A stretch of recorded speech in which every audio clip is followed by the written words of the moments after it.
Na verdade, o direito ainda não está conquistado, o respeito a esse direito de cidadão. Né? Mas, por outro lado, já houve o despertar para a reivindicação. Sim, né, para enfrentar esse... A geração de 68 chegou tarde, mas chegou. Os ventos de maio de 68.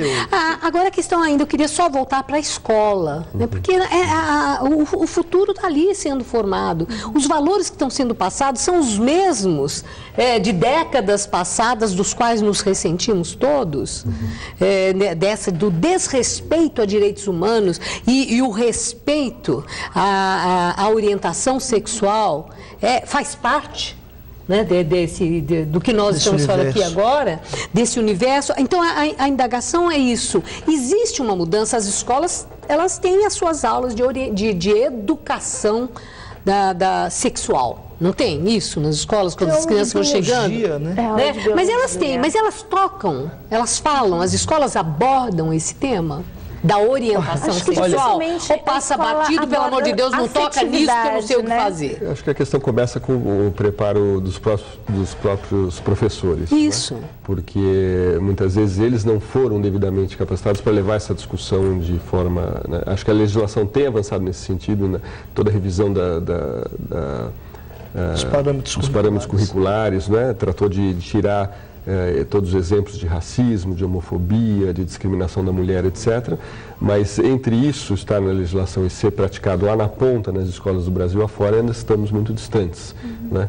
Isso ainda depende muito dessa capacitação dos professores, desse debate todo. Da orientação pedagógica da própria escola. E até mesmo de material, né? Não sei se foi 2008, 2009 que saiu aquele dossiê do livro didático, né? Que mostrava o quanto que a gente ainda estava, né? Para as questões da sexualidade, naqueles padrões que realmente nós não vivenciamos. A família margarina de manhã, à mesa. Na verdade, a sexualidade ensinada na escola está limitada à dimensão da reprodução. Então, vai ensinar que a mulher tem uma vagina, o homem tem um pênis, a naturalidade das relações sexuais está com a vagina e o pênis. Você não, por exemplo, discutindo sexualidade, não discute afeto. Fala-se do sexo seguro. Sim. Né? Com muita dificuldade, porque ainda, eu acho que nas escolas ainda há um certo pudor. Porque você falar de sexo... Vai incentivar. Você deixa de falar, por exemplo, do direito ao prazer. Então, olha, usa camisinha, mas não pode fazer sexo antes do casamento. Eu até brinco. Eu acho que não ainda isso. Eu vejo isso, ainda tem... Essa questão do casamento tem uma relação muito grande com colégios religiosos, mas os laicos, os colégios que não são ainda entram, né? O colégio laico, eu fico meio... Se nem o Brasil é laico, eu fico imaginando o colégio. Mas assim, tem sim. Não, mas nós não podemos também fazer uma generalização que não tem. São pontuais. O que diz, assim, porque eu trabalho nessa área de prevenção às DST/AIDS também, né? E quando a gente é chamado para falar nas escolas, né? Muitas vezes os pais acham ruim, acham que distribuir preservativo, a gente está incentivando os filhos a fazerem sexo e não pensam que os filhos vão fazer sexo, quer a gente fale ou não, mas a gente está falando para quando fizer que faça de maneira segura, né? Um dos problemas, por exemplo, que se enfrenta no combate à epidemia da AIDS é conseguir que as escolas aceitem tranquilamente distribuir preservativos. Isso é um problema que o Ministério da Saúde enfrentou. Né? Acho que a gente precisa avançar. Nós não estamos mais no modelo da década de 70, que as mulheres eram ensinadas a serem donas de casa, mas ainda não chegamos numa escola absolutamente emancipadora do ser humano, que reconhece o ser humano na sua totalidade, inclusive na dimensão do prazer, na dimensão da expansão da sua sexualidade. Olha, parece que houve aqui um consenso assim, da origem da discriminação, do preconceito, da não aceitação, do reconhecimento de não aceitação, numa formação religiosa.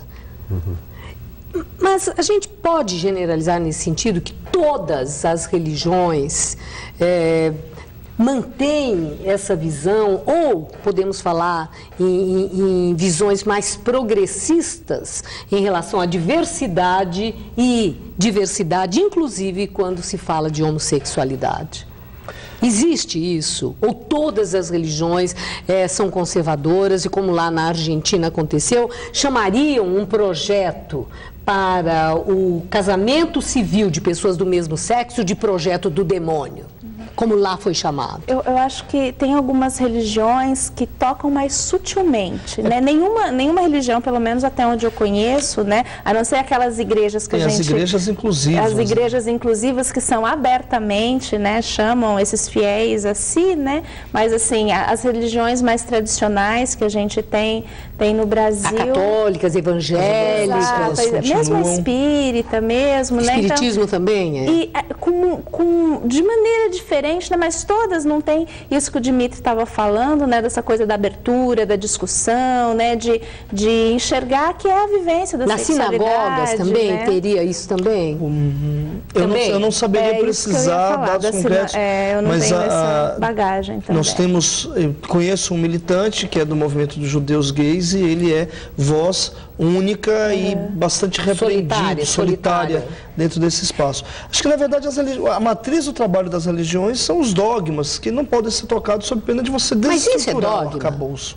O que envolve a maneira de ser, a orientação sexual, isso entra aí nesse rol dos dogmas de religiões? Não no sentido lato de dogma como prescrição, mas como um valor muito forte, né, e não questionado, né? Sempre com esse horizonte da ideia da procriação, homem e mulher, etc. Então, a heteronormatividade muito presente. Né? Mas antes de ir para o intervalo, eu gostaria, assim, sobre o casamento de pessoas do mesmo sexo. Eu fiquei, quando eu fiz a pesquisa para esse nosso programa, eu fiquei atenta aos argumentos contrários. E eu observei que parece que existe uma grande preocupação, e ser o argumento muito forte, esse que seria quase que uma proteção à família nuclear nos modelos conhecidos pela criança.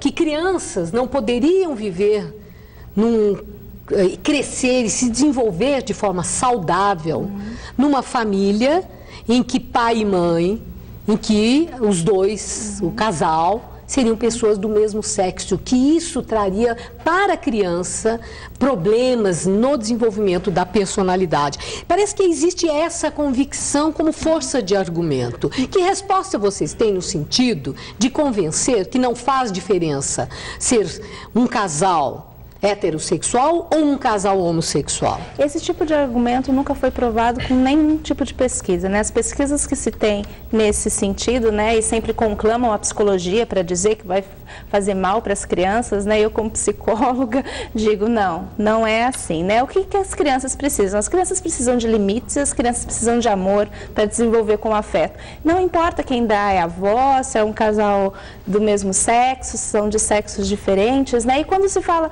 do ponto de vista da criança, né? Qual que é o ponto de vista da criança que deixa os nossos orfanatos lotados com crianças loucas para ter um pai, uma mãe, quem dirá 2 pais ou 2 mães, né? Eu acho que é desse ponto de vista que a gente tem que olhar para o direito das crianças, né? São essas. Tem uma coisa que é muito forte para mim. Essa desconstituição de referenciais não se dá em razão da minha orientação sexual. Você vai ter lares formados por casais heterossexuais, o pai ou a mãe, que o pai espanca a mãe, que espanca os seus filhos. A situação não está... A formação da criança independe da minha orientação sexual. Acho que são os referenciais que eu sou capaz de passar para os meus filhos. Sem falar desse cuidado com quem está à espera. E eu, só antes de passar para o Gustavo, eu fico pensando... O que podemos fazer para, por exemplo, ouvir as crianças? Porque são protagonistas da sua própria história. Será que é melhor que as crianças fiquem no orfanato? Ou, por exemplo, possam ser cuidadas por um pai ou por 2 pais, por uma mãe ou por 2 mães? Essas são situações que, na verdade, também passam por um outro discurso, que é um novo conceito de família. A família não é mais aquela formada só pelo pai, a mãe e filhos. Pode ser uma mãe, pode ser só um pai. Por exemplo, a minha mãe tem 11 anos que faleceu e eu acho que a minha família não se desconstituiu em razão da perda da figura feminina. É outro modelo de família. A família hoje é a família do afeto.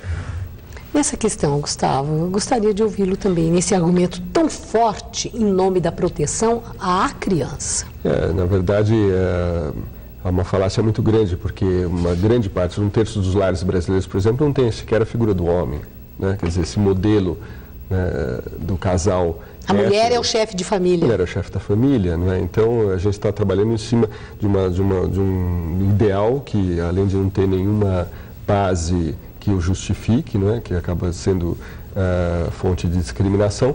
Na verdade, ele está longe da realidade efetiva da maior parte de uma grande parte dos lares, né? Então, isso não tem nenhum fundamento, né? Não há, como a Janaína disse, nenhuma prova de que crianças que cresçam, que sejam educados por pares homossexuais terão maiores ou menores qualidades a respeito de nenhuma coisa específica. Vai depender dos referenciais, como o Dimitri dizia, que são passados nessa educação. Eu peço licença, nós vamos a um pequeno intervalo e, ao voltar, nós vamos falar do preconceito em relação à orientação sexual, ao homossexualismo, aliás, à homossexualidade.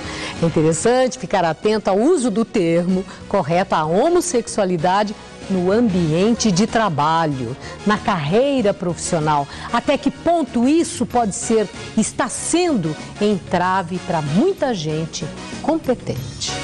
Voltamos já já.